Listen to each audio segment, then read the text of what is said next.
Hello दोस्तों, Phoenix study circle में आप लोग का स्वागत है। आज हम लोग बात करेंगे बीपीएससी के लिए जो प्रीवियस ईयर का क्वेश्चन हम लोग पढ़ रहे थे, उसमें आज हम लोग बात करेंगे भौतिक विज्ञान का, मतलब फिजिक्स का। ठीक है। इससे पहले दो वीडियो जारी किया जा चुका है, जिसमें जो है बायोलॉजी का पूरा मैराथन क्लास और मैंने 18 से 20 साल का जो है क्वेश्चन आपको जो है उस प्रोवाइड कराई है। और उसके बाद जो है केमिस्ट्री का क्वेश्चन भी इसी तरह से एक वीडियो में अवेलेबल कराया गया है। जो ये वीडियो नहीं देखे अभी तक वो जाके डिस्क्रिप्शन बॉक्स में लिंक दिया हुआ आप देख सकते हैं। ठीक है। जो चैनल में नए हैं, चैनल को सब्सक्राइब कर लीजिए इस तरह के वीडियोस पाने के लिए। तो हम लोग शुरू करते हैं पहला क्वेश्चन फिजिक्स का। पहला क्वेश्चन है, निम्न तत्वों में से किसमें न्यूट्रॉन नहीं होता है? तो न्यूट्रॉन कहाँ नहीं होता है? न्यूट्रॉन कहाँ होता है? नाभिक में होता है। किसी भी परमाणु के नाभिक में, न्यूक्लियस में होता है। प्रोटॉन प्लस न्यूट्रॉन होता है। ठीक है। अब प्रोटॉन जितना होता है उतना ही इलेक्ट्रॉन भी होता है। ये तीन बेसिक एलिमेंट है जिससे कोई भी एटम मिलके बनता है। तो यहाँ पर देखिए, ऑक्सीजन है, नाइट्रोजन है, तांबा है और हाइड्रोजन है। हाइड्रोजन में क्या होता है? न्यूट्रॉन नहीं होता है। क्योंकि हाइड्रोजन का एटॉमिक नंबर कितना होता है? 1। तो प्रोटॉन इक्वल टू 1, तो इलेक्ट्रॉन इक्वल टू 1, मतलब न्यूट्रॉन क्या है? 0। हाइड्रोजन ही एक ऐसा एलिमेंट है जिसका एटॉमिक नंबर और एटॉमिक वेट दोनों क्या होता है? सेम, अपॉन ही होता है। ठीक है। चलिए, बाकी इसका आइसोटोप जो होता है, तीन होता है हाइड्रोजन का, है ना? एक प्रोटियम होता है, एक ड्यूटेरियम होता है, एक ट्राइटियम होता है। ये भी आपको याद रखने का है। चलिए, एक बात यहाँ पर यह भी बता दें कि ड्यूटेरियम से ही भारी जल D2O हैवी वाटर बनता है, जिसका इस्तेमाल जो है न्यूक्लियर रिएक्टर में किया जाता है। चलिए, दूसरा क्वेश्चन हम लोग देखते हैं। एंगस्ट्रम किसका इकाई है? तो एंगस्ट्रम जो है वो तरंग दैर्ध्य, मतलब वेवलेंथ का इकाई है। ठीक है। 1 एंगस्ट्रम इक्वल टू होता है 10⁻10 मीटर। नेक्स्ट क्वेश्चन बहुत इंपॉर्टेंट है, एंगस्ट्रम यूनिट। और एक यूनिट है प्रकाश वर्ष। ये तो इतना इंपॉर्टेंट है, मतलब कम से कम अगर हम बोलेंगे 100 बार एग्जाम में अभी तक आया है तो ये मैंने गलत नहीं होगा। ये दूरी का है। ठीक है। इसे दूरी मापा जाता है। प्रकाश द्वारा एक वर्ष में तय की गई दूरी को एक प्रकाश वर्ष या लाइट ईयर कहते हैं। एक प्रकाश वर्ष इक्वल टू कितना होता है? 9.46 इंटू 10⁻15 मीटर होता है। ये वैल्यू भी याद रखना, ये भी क्वेश्चन पूछता है एग्जाम में। आवृत्ति बोले तो फ्रीक्वेंसी किससे मापा जाता है? तो आवृत्ति मापा जाता है आपका किससे? हर्ट्ज से। ठीक है। और मनुष्य जो जिस आवृत्ति का आवाज ध्वनि सुन सकता है वो है 20 हर्ट्ज से 20,000 हर्ट्ज तक। ठीक है। आपको यहाँ पर एक बात बता दें कि इस वीडियो के लास्ट में जो है कुछ इंपॉर्टेंट बात जो है फिजिक्स से संबंधित बताया जाएगा, तो उसको कैसे पढ़ना है और कम पढ़ के हम कैसे ज्यादा मार्क्स लाएंगे उसके लिए तो आप लोग लास्ट तक वीडियो जरूर देखिएगा। चलिए, नेक्स्ट आइए। घड़ी में प्रयोग होने वाले क्वार्ट्ज क्रिस्टल होते हैं, वो क्या होते हैं? वो सिलिकॉन डाइऑक्साइड के बने होते हैं। ठीक है। नेक्स्ट, हर्ट्ज में क्या माना जाता है? तो हर्ट्ज में क्या माना जाता है? यह आवृत्ति का गुणवत्ता या आवृत्ति बताता है, आवृत्ति का यह मात्रक है। क्लियर है। विद्युत शक्ति, इलेक्ट्रिक पावर का इकाई क्या है? तो इलेक्ट्रिक पावर का इकाई क्या है? वाट। डी आंसर हो जाएगा। ठीक है। विद्युत शक्ति इक्वल टू क्या होता है? कार्य बटा सम, W/, ये। तो और कार्य का होता है ऐसा यूनिट जूल, और टाइम का होता है सेकंड। तो joule per second, watt equal to joule per second भी होता है। चलिए, दृश्य स्पेक्ट्रम में तरंग दैर्ध्य की सीमा क्या है? तो देखिए, तरंग दैर्ध्य की सीमा एंगस्ट्रम में 3900 एंगस्ट्रम से 7600 एंगस्ट्रम है। बहुत इंपॉर्टेंट क्वेश्चन। लेकिन ये कभी कभी नैनोमीटर पूछता है। तो ये जो है एनसीईआरटी में जो दिया हुआ है वो है 400 से 700 नैनोमीटर। तो यही दो आपको याद रखना है, 400 से 700 से नैनोमीटर, या फिर 3900 से 7600 एंगस्ट्रम के बीच जो है तरंग दैर्ध्य जो है किसका होता है? दृश्य स्पेक्ट्रम। मतलब दृश्य स्पेक्ट्रम का हो गया जो लाइट, सनलाइट से जो लाइट आता है, ये व्हाइट लाइट होता है, इसको व्हाइट लाइट कहते हैं, श्वेत प्रकाश कहते हैं। इसको स्पेक्ट्रम में बांटा है तो इसमें एक दृश्य प्रकाश होता है, विजिबल लाइट। उसका तरंग दैर्ध्य वेवलेंथ कितना होता है? 3900 एंगस्ट्रम से 7600। या 400 से 700 नैनोमीटर के बीच होता है। सौर विकिरण मतलब वही सन से जो रेडिएशन आता है, सोलर रेडिएशन, उसका परास, उसका रेंज क्या है? उसका रेंज क्या है? 400 से 700 नैनोमीटर, मतलब वही विजिबल रेंज पूछ रहा है, ठीक है, विजिबल लाइट का। आर्द्रता किस उपकरण से नापी जाती है? मतलब ह्यूमिडिटी, तो ये हाइग्रोमीटर से मापी जाती है। ठीक है, नेक्स्ट है दाब। दाब की इकाई क्या है? दाब बोले तो प्रेशर, ठीक है। तो प्रेशर का इकाई है आपका, वैसे पास्कल होता है, ठीक है, लेकिन यहां पर हो जाएगा इसका न्यूटन मीटर स्क्वायर, ठीक है। क्योंकि प्रेशर इक्वल टू क्या होता है? और प्रेशर देख लीजिए, एक चीज ये भी याद रखिए कि प्रेशर एक अदिश राशि, ये भी बहुत इंपॉर्टेंट है, अदिश राशि और सदिश राशि, ठीक है। तो ये हो गया, चलिए नेक्स्ट हम लोग देखते हैं। फिर यहीं पर है, नेक्स्ट क्वेश्चन सेम है, वही दाब का मात्रक पूछा है, ठीक है। तो इसका आंसर क्या हो जाएगा? इसमें से कोई नहीं है, ए आंसर हो जाएगा, ठीक है। चलिए नेक्स्ट है, निम्नलिखित में से अदिश राशि कौन सा है? अब देखिए, क्वांटिटी, फिजिकल क्वांटिटी, भौतिक मात्रक जो है वो दो होता है, अदिश और सदिश। तो अदिश में सिर्फ परिमाण होता है, मतलब इसका सिर्फ वैल्यू होगा, और सदिश में परिमाण के साथ साथ उसका दिशा भी होगा। तो बल में होता है परिमाण दिशा दोनों, वेग में भी होता है, त्वरण में भी होता है। तो दाब अभी बताए थे, ये क्या है? अदिश राशि है, ठीक है। तो दाब के अलावा आयतन, चाल और दूरी, इसको भी याद रखने का है, ये सब क्या है? अदिश राशि है, ठीक है। चलिए, निम्नलिखित में से किस राशि का मात्रक नहीं होता है? मात्रक किसका? यूनिट किसी कुछ नहीं होता, प्रतिबल, बल, दाब, विकृति, तो विकृति का नहीं होता है, इसको स्ट्रेस कहते हैं, ठीक है। इसका कोई जो है यूनिट नहीं होता है। सही कथन यहाँ चुनना है। तो इसका सही कथन हो जाएगा, लाल प्रकाश जो है वो का तरंग दैर्ध्य, वो बैगनी प्रकाश के तरंग दैर्ध्य से क्या होता है? ज्यादा होता है। राइट, इसका आंसर जान लीजिए, ये इसका आंसर होगा, ठीक है। और बैगनी रंग का तरंग दैर्ध्य सबसे कम होता है और आवृत्ति सबसे अधिक, जबकि लाल रंग का तरंग दैर्ध्य सबसे अधिक और आवृत्ति होगा न्यूनतम, ठीक है। चलिए नेक्स्ट है, एक परमाणु के केंद्र का धनावेशित हिस्सा क्या कहलाता है? तो धनावेशित हिस्सा परमाणु का केंद्र जो है ना, उसको नाभिक कहते हैं। ये परमाणु है और इसका ये केंद्र है, इसको क्या कहलाएगा? नाभिक यानी न्यूक्लियस। और इस न्यूक्लियस में प्रोटॉन होता है, न्यूट्रॉन, न्यूट्रॉन उदासीन होता है, प्रोटॉन पॉजिटिव होता है। तो इसी के जो पॉजिटिव जो है ना, धनावेशित कण, इसी की वजह से केंद्र जो क्या होता है? धनावेशित मतलब पॉजिटिव इन नेचर होता है, ठीक है। चलिए, तो इसका आंसर हो जाएगा 16 का, मेरे ख्याल से डी होना चाहिए। नेक्स्ट है जी, एक ठोस के सीधे गैस में परिवर्तन को क्या कहते हैं? एक ठोस है, वो सीधा गैस में परिवर्तित हो जाएगा, गैस में। जैसे कपूर है, कपूर सीधा जो है उसको हवा में छोड़िएगा तो क्या हो जाएगा? गैस हो जाता है। तो इसको कहते हैं सब्लिमेशन, या हिंदी में कहते हैं ऊर्ध्वापातन। तो ए आंसर हो जाएगा इसका। चलिए नेक्स्ट क्वेश्चन आइए, हम लोग देखते हैं।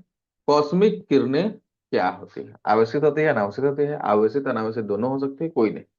तो कॉस्मिक किरणें, जो कॉस्मिक रेज है, वो आवेशित ही होती है, मतलब उसमें आयंस होता है। और ये किरणें विद्युत चुंबकीय स्पेक्ट्रम का भाग नहीं होती है, लेकिन प्रकाश के गति से ये गमन करते हैं, ठीक है। 2G स्पेक्ट्रम में अक्षर 2G किस शब्द के लिए प्रयुक्त है? तो ये जनरेशन है, जी फॉर जनरेशन है।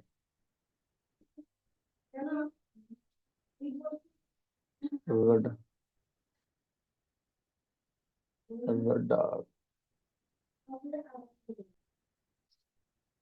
जिसको जो है रडार का आविष्कार कौन किया है?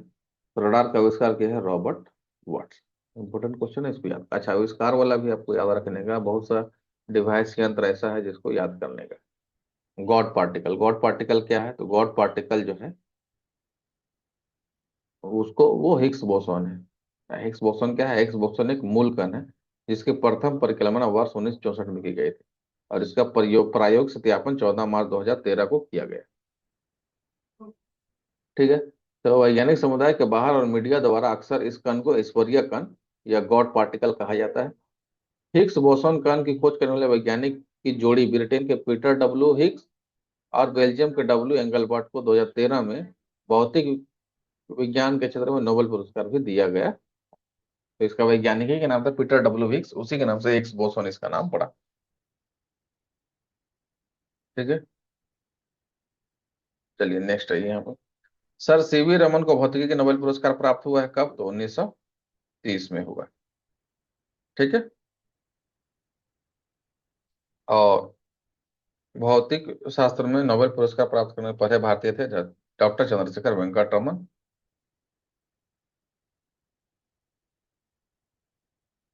तो इसी में सबसे पहला जो भारतीय है जिनको वो नोबेल पुरस्कार मिला है वो रविंद्रनाथ टैगोर है, साहित्य के क्षेत्र में 1913 में मिला है। उसके बाद सीवी रमन को मिला। और इस तरह से ये पूरा लिस्ट है। हरगोविंद खुराना को चिकित्सा क्षेत्र में 1968 में, सुब्रमण्यम चंद्रशेखर को भौतिकी में 1983 में, मदर टेरेसा को शांति के लिए 1979 में, अमर्त्य सेन को अर्थशास्त्र के लिए 1998 में, कैलाश सत्यार्थी को शांति के लिए 2014 में, वी रामाकृष्णन को रसायन के लिए 2009 में, अभिजीत बनर्जी को अर्थशास्त्र के लिए 2019 में मिला है। ठीक है, तो इसको आपको याद रखने का है। देखिए साहित्य में एक ही बार मिला है अभी तक, शांति में 2 बार मिल चुका है, भौतिकी में भी 2 बार मिला है, और अर्थशास्त्र में भी 2 बार मिला है। ठीक है, चलिए नेक्स्ट है यहाँ पर। टेलीस्कोप की खोज किस वैज्ञानिक ने की थी? टेलीस्कोप की खोज किसने किया था? तो ये गैलीलियो ने किया था। इस सदी की शुरुआत में हवाई जहाज का आविष्कार किसने किया है? तो राइट ब्रदर्स ने किया है। बहुत आसान सवाल है। 1 माइक्रोन किसके बराबर होता है? ये होता है 1/100 मिलीमीटर, मतलब 10⁻³ के बराबर होता है 1 माइक्रोमीटर माइक्रोन। 40 डिग्री सेल्सियस का मान फ़ारेनहाइट स्केल में क्या होगा? तो फ़ारेनहाइट स्केल में बदलने के लिए ये फार्मूला है, और जो आपको याद करना है, F = 9/5C + 32। उससे ये इसका आंसर हो जाएगा 104 डिग्री फ़ारेनहाइट, इसका आंसर हो जाएगा। क्रोमैटोग्राफी की तकनीक का प्रयोग क्या होता है? तो ये जो है मिश्रण को जो है मिश्रण को जो है अलग करने का विधि है। तो इसका आंसर हो जाएगा डी, एक मिश्रण से पदार्थों को अलग करने का विधि है ये। ठीक है, नेक्स्ट क्वेश्चन है, लोलक की कालावधि यानी टाइम पीरियड वो क्या किस पर निर्भर करता है? द्रव्यमान के ऊपर, लंबाई के ऊपर, समय के ऊपर, तापक्रम के ऊपर। ये उसका लोलक का जो जिस चीज से लटका होता है, तार या रस्सी, उसके लंबाई पर ये डिपेंड करता है उसका टाइम पीरियड। नेक्स्ट क्वेश्चन हम लोग देखते हैं। बल खाली स्थान गुणनफल है, किसका गुणनफल है? तो द्रव्यमान और त्वरण का। ठीक है, F = ma होता है, यहाँ पर दिया हुआ है। F = ma, m द्रव्यमान है, a त्वरण है। त्वरण ज्ञात करने का सही सूत्र कौन सा है? तो सही सूत्र कौन सा है त्वरण ज्ञात करने के? H = v - u/t। ये है इसका आंसर ए। नेक्स्ट, निम्नलिखित में से कौन सी राशि सदिश राशि नहीं है? अब सदिश राशि बताना है कि नहीं है। तो ठीक है, तो विस्थापन है, बल है, वेग है, तो आयतन नहीं। आयतन क्या है? अदिश राशि है। तो यहाँ पर बताए थे आयतन, दाब, ये सब क्या था? अदिश राशि था। नेक्स्ट है, पदार्थ के संवेग और वेग के अनुपात से कौन सी भौतिक राशि प्राप्त की जा सकती है? तो संवेग और वेग से क्या प्राप्त किया जाए? द्रव्यमान प्राप्त किया जा सकता है। ये संवेग = द्रव्यमान गुना वेग ही होता ही है। ठीक है, इसलिए इसका आंसर हो जाएगा सी, द्रव्यमान। जैसे 1 किलोमीटर दूरी का तात्पर्य कितना है? तो 1 किलोमीटर = 1000 मीटर होगा। तो ये सी आंसर हो जाएगा। इसको क्या बताना, ये तो बहुत इंपॉर्टेंट है।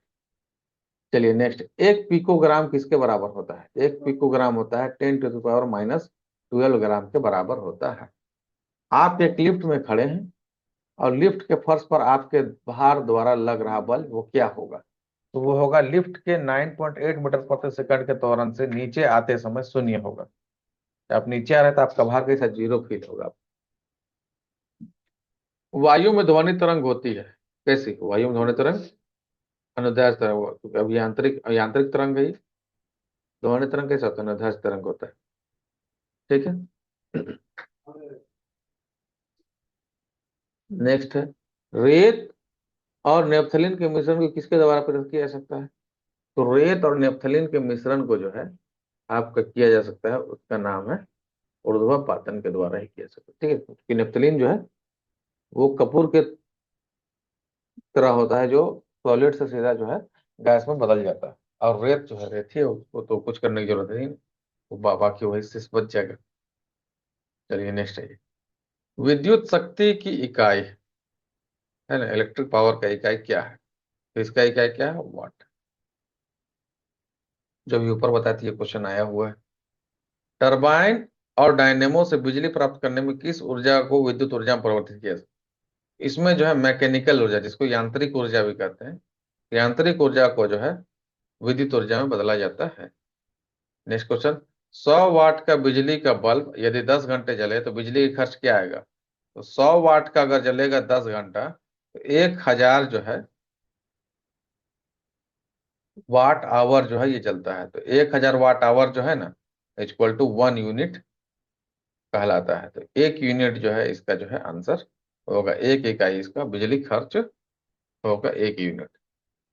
चलिए, दो समानांतर प्रतिरोध वाले सर्किट का कुल प्रतिरोध 1.403 किलो ओम है। यदि एक प्रतिरोधक का मान 2.0 किलो ओम है तो दूसरे प्रतिरोधक का मान क्या होगा? देखिए, समानांतर क्रम में जब दो प्रतिरोध को जोड़ते हैं तो उसका प्रतिरोध जो होता है वो 1/R = 1/R1 प्लस 1/R2 होता है। ठीक है, अगर दो है इसी तरह से आगे बढ़ते चला जाएगा। तो इस फॉर्मूला से इसको कैलकुलेट करेंगे तो इसका आंसर जो है ये डी निकलेगा। यहाँ पर कैलकुलेट किया हुआ भी आप देख सकते हैं।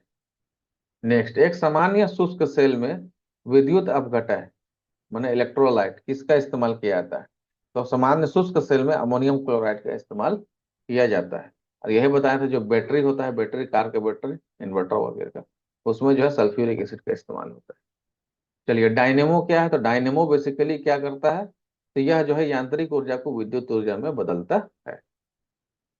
विद्युत मोटर क्या करता है? तो विद्युत मोटर इलेक्ट्रिक ऊर्जा को जो है यांत्रिक ऊर्जा में बदलता है, मतलब इलेक्ट्रिकल एनर्जी विद्युत ऊर्जा को जो है यांत्रिक ऊर्जा मैकेनिकल एनर्जी में बदल देता है। चलिए,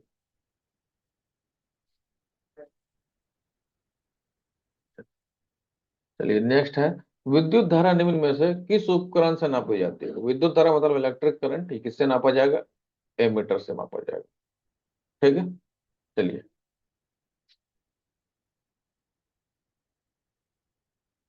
विद्युत धारा फिर सेम क्वेश्चन, किससे मापा जाएगा? प्रकाश में 7 रंग होते हैं, रंगों को अलग करने का क्या तरीका है? तो अलग करने का क्या तरीका है? इसको फ्रिज में से गुजारा जाए, एक प्रयोग से रंगों को अलग किया जा सकता है, तो इसका यही आंसर हो जाएगा। ठीक, चलिए, यदि किसी ऐनक के लेंसों की शक्ति +2 डायोप्टर हो तो इसकी फोकस दूरी क्या होगी?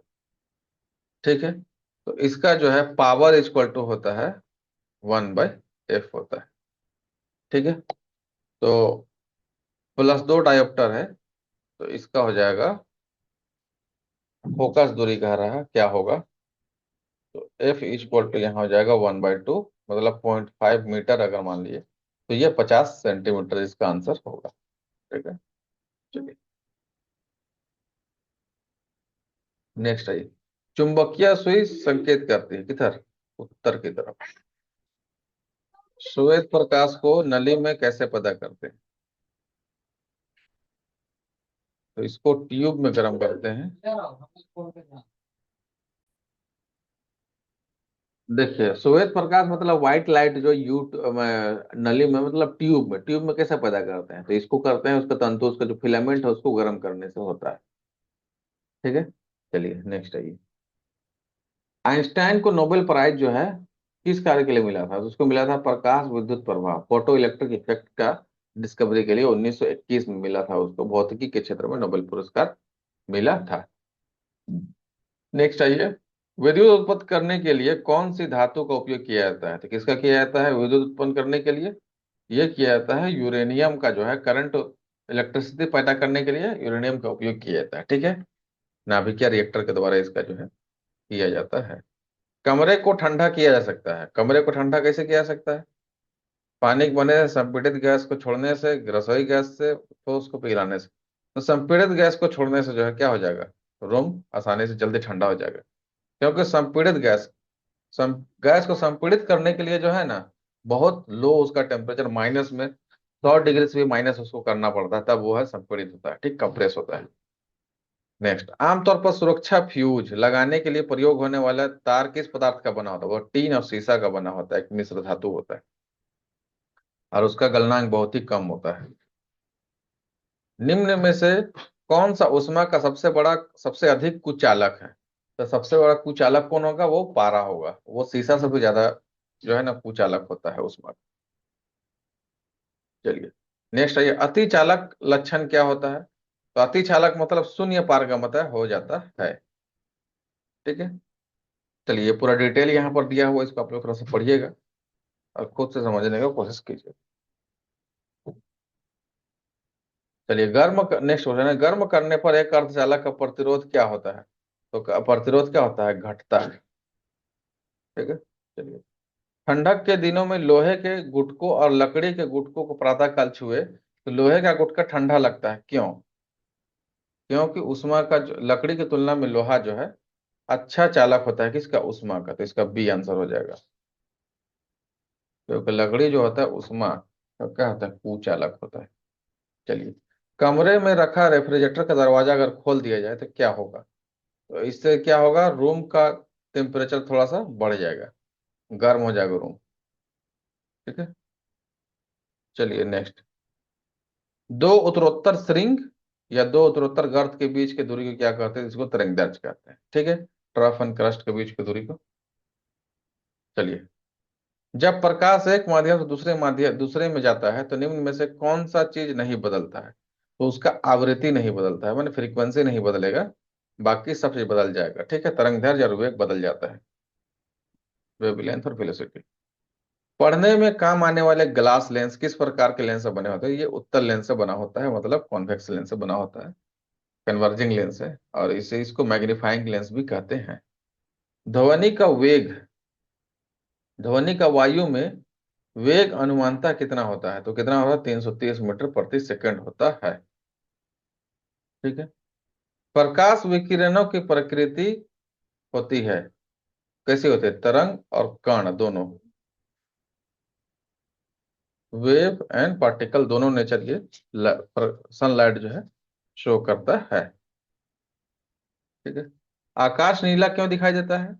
आकाश नीला दिखाई देगा क्यों? क्योंकि यह लघु दीर्घ तरंगों को जो है अपेक्षाकृत वायुमंडल द्वारा अधिक जो है प्रकीर्णित स्कैटर कर दिया जाता है, इसलिए जो है नीला दिखाई देता है। ठीक है, चलिए नेक्स्ट क्वेश्चन हम लोग देखेंगे, पानी का घनत्व अधिकतम कब होता है? तो ये 4 डिग्री टेम्परेचर पर सबसे ज्यादा इसका घनत्व पानी का होता है। और 50 डिग्री सी का जो है ना सेल्सियस का मान फ़ारेनहाइट में कैसे बदलेंगे? तभी ऊपर में एक फार्मूला आया था, ये वाला फार्मूला, ये आपको याद कर लेना है और इसी से बदला जाएगा। इसका आंसर हो जाएगा 122 डिग्री फ़ारेनहाइट। नेक्स्ट है, वर्षा की बूंद गोलाकार आकृति का होती है, इसका कारण क्या है? इसका कारण है पृष्ठ तनाव, बोले तो सरफेस टेंशन। सरफेस टेंशन एक ऐसा टेंडेंसी ही है लिक्विड का जो चाहता है कि हम कम से कम जो है अपना एरिया को जो है कम करें, अपने कम एरिया को कम रखना चाहते हैं, इसलिए वो गोल हो जाता है।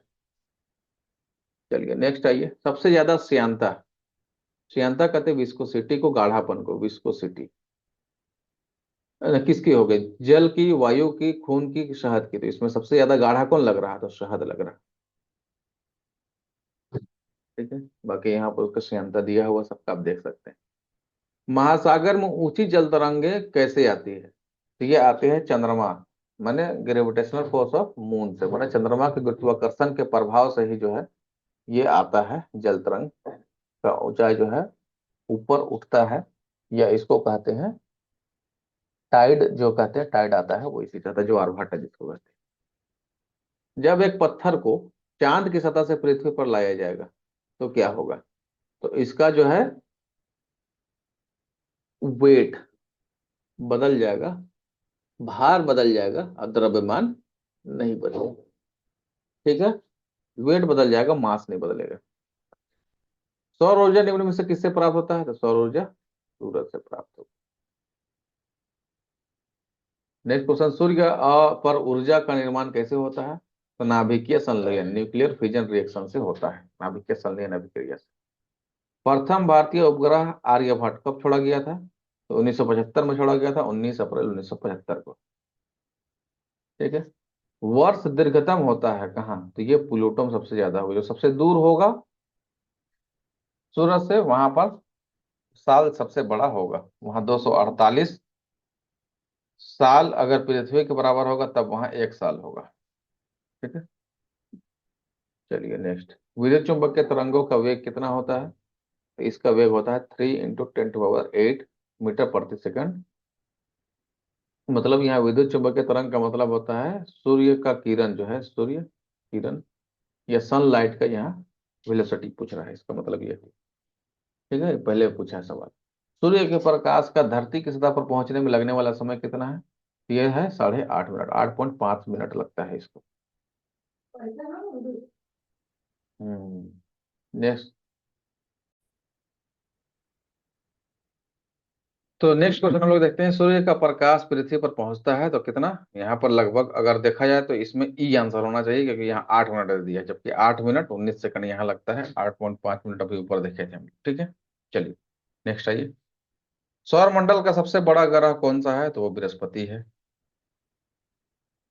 निम्नलिखित में से कौन एक कंप्यूटर की भाषा नहीं है? तो कंप्यूटर की भाषा कौन नहीं है? बेसिक है, सी है, फोर्ट्रान भी है, तो ये फास्ट नहीं है, सी आंसर हो जाएगा। चलिए नेक्स्ट। निम्न निम्न में से कौन सी धातु रोशनी के बल्बों में फिलामेंट के प्रयोग में आती है? तो फिलामेंट के रूप में किसका प्रयोग किया जाता है? तो ये टंगस्टन का। पहले पीला वाला बल्ब आता था, उसमें इसी टंगस्टन का बना हुआ जो है फिलामेंट होता है। निम्न में से कौन सी धातु अर्धचालक सेमीकंडक्टर के रूप में ट्रांजिस्टर में प्रयोग होती है? तो ये जर्मेनियम का इस्तेमाल किया जाता है। ठीक है, चलिए। सिलिकॉन और जर्मेनियम का होता है। नेक्स्ट, अच्छा यहाँ दिया हुआ है सिलिकॉन और जर्मेनियम। ठीक है, चलिए। परमाणु नाभिक क्या हो जाए? परमाणु के नाभिक में कौन कौन होता है? तो प्रोटॉन और न्यूट्रॉन, शुरू में ही बताए थे आपको। नेक्स्ट है, निम्नलिखित में कौन वैकल्पिक ऊर्जा का स्रोत है? तो वैकल्पिक ऊर्जा कहते हैं सौर ऊर्जा को, परमाणु ऊर्जा को, ज्वारीय ऊर्जा को और भूस्मीय ऊर्जा को। ये सब वैकल्पिक है, लेकिन सबसे बड़ा स्रोत कौन है? तो सौर ऊर्जा है। ठीक है, और इसी में एक चीज यहाँ पर जान लीजिए, परंपरागत ऊर्जा एक होता है। तो परंपरागत ऊर्जा कौन है? जैसे कोयला है, वो स्रोत परंपरागत ऊर्जा का स्रोत कोयला है, पेट्रोलियम है, ये सब, या लकड़ी है, ये सब परंपरागत ऊर्जा का स्रोत है। परमाणु बम का सिद्धांत किस पर आधारित है? तो परमाणु बम जो है वो नाभिकीय विखंडन पर जो है, न्यूक्लियर फ्यूजन के ऊपर जो है ये डिपेंड, मैंने निर्भर, मैंने उस सिद्धांत पर काम करता है, नाभिकीय विखंडन के सिद्धांत पर कार्य करता है। वायु में कौन सी नोबेल गैस नहीं होती है? तो वो कौन सी नहीं होती है? वो होती है रेडॉन नहीं होती है। ठीक है, बाकी हीलियम, नियोन, ऑर्गन जो है ये पाई जाती है। नेक्स्ट है, बिजली की खपत का बिल किसके मापन पर आधारित होता है? तो वो किसके मापन पर आधारित होता है? ये वाट के आधार पर होता है। ठीक है, अभी ऊपर बताया था, ये एक यूनिट वाला जो क्वेश्चन आया था उसमें। नेक्स्ट, निम्नलिखित में से सबसे भारी धातु कौन है? यहाँ दिया हो उसमें से, यहाँ सबसे जो दिया हो उसमें सबसे भारी कौन है? यूरेनियम है। ठीक है, क्योंकि इसका परमाणु संख्या कितना है? 92। तांबा का कितना होता है? कॉपर का 27, एल्युमिनियम का 13, और चांदी का होता है Au का 29। ये एटॉमिक नंबर बताएं। ठीक है, अब इसी को लगभग दुगना कर दीजिए तो आपको जो है क्या, इसका एटॉमिक वेट मिल जाएगा। चलिए, इनसेट 2 एक कब छोड़ा गया है? ये सब साइंस से कुछ कुछ क्वेश्चन यहाँ साइंस एंड टेक्नोलॉजी का और कंप्यूटर का भी जोड़ा गया है। ठीक है, तो उसको आपको थोड़ा सा ध्यान देना है। ठीक है, ये करंट अफेयर का क्वेश्चन रहा होगा उस वक्त। ठीक है, ये 10 जुलाई को छोड़ा गया था, 10 जुलाई 1992 को। तो आपको यहाँ पर ये ये पूरा क्वेश्चन जो है लगभग 89 क्वेश्चन, 90 क्वेश्चन के लगभग आसपास आपको जो है यहाँ पर ये कराया गया प्रीवियस ईयर क्वेश्चन। इसमें लगभग जो है 20 साल का क्वेश्चन है। ठीक है, इसके अलावा 2 साल का 67 बीपीएससी या 68 बीपीएससी, इसका क्वेश्चन अलग से आपको वीडियो प्रोवाइड कराया गया है, उसको भी आप जरूर देखिए। ठीक है, अब यहाँ पर एक इंपॉर्टेंट वर्ड आपको ध्यान देना है कि जो चैप्टर आपको फिजिक्स में ध्यान देना है पढ़ने में, उसमें एक जो है गति चैप्टर है। ठीक है, और एक है बल, और एक है गुरुत्वाकर्षण। ठीक है, और चौथा चैप्टर है कार्य और ऊर्जा वाला। ठीक है, और एक है ध्वनि। ये सभी चैप्टर आपको जो है 9th क्लास का एनसीईआरटी में मिल जाएगा।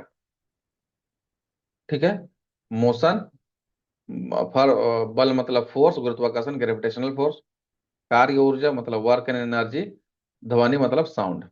ये पांचों चैप्टर 9th क्लास का एनसीईआरटी से आएगा। आप देखे भी होंगे कि इसमें सबसे ज्यादा जो क्वेश्चन आया है वो साउंड से, ध्वनि से क्वेश्चन आया हुआ है। ठीक है। और दूसरा जो है 10th क्लास का एनसीईआरटी में जो चैप्टर है, उसमें एक चैप्टर जो है प्रकाश है, जिसको लाइट कहते हैं। यहाँ से बहुत फोकस है, और एक विद्युत धारा या विद्युत इलेक्ट्रिसिटी से है क्वेश्चन। ठीक है। और कुछ इसके अलावा जो है एक्स्ट्रा क्वेश्चन जो पूछा है, वो एक चैप्टर है उष्मा से, जो आपको लूसेंट से पढ़ना है। और एक चैप्टर यहाँ जो पूछा है, जो सवाल यहाँ पर देख रहे हैं जो पूछा है, न्यूक्लियर फिजिक्स का क्वेश्चन यहाँ भी डाल दिया। ठीक है। मतलब जो आप केमिस्ट्री वाला सेक्शन है, एटॉमिक स्ट्रक्चर वाला, वो यहाँ डाला हुआ है। तो उस न्यूक्लियर फिजिक्स के अंतर्गत आता है जो रेडियो सक्रियता है, जो आपको केमिस्ट्री वाला में आपको बताया कि रेडियो सक्रियता आपको पढ़ना है, वो भी लूसेंट से ही पढ़ लेना है। ठीक है। और इसके अलावा जो है साइंस एंड टेक्नोलॉजी का क्वेश्चन, जैसे ये वाला जो जैसे ये पूछा, ये स्पेस टेक्नोलॉजी का क्वेश्चन है। तो इस तरह से बीपीएससी अभी जो है थोड़ा चेंज कर रहा है। ठीक है। उसके अलावा इससे ऊपर जो देखे, जैसे लैंग्वेज वाला क्वेश्चन पूछा था, तो कंप्यूटर माने आईटी से भी क्वेश्चन पूछ रहा है, इंफॉर्मेशन टेक्नोलॉजी से, आईसीटी जिसको कहते हैं, इंफॉर्मेशन एंड कम्युनिकेशन टेक्नोलॉजी से। तो कंप्यूटर भी पढ़ना आपको जरूरी है, कंप्यूटर का बेसिक नॉलेज होना चाहिए। ठीक है। और इसका न्यू टेक्नोलॉजी में जो डेवलपमेंट हो रहा है, टेक्नोलॉजी डेवलपमेंट, वो भी आपको जो है पढ़ना है। ठीक है। तो इन सब के लिए अगर वीडियो चाहिए तो आप कमेंट करके बताइए किस टॉपिक में वीडियो आप चाहते हैं। तो आपको जो है उसका टॉपिक वाइज जो है वीडियो बना के डाला जाएगा। वैसे टाइम हमको मिलेगा तो हम इस सबको वीडियो जो है धीरे धीरे बना के चैनल में डालते जाएंगे। ठीक है। तो वीडियो देखने के लिए थैंक यू। वीडियो अच्छा लगा है तो लाइक कीजिए, दोस्तों में शेयर कीजिए, और चैनल को नए हैं तो सब्सक्राइब।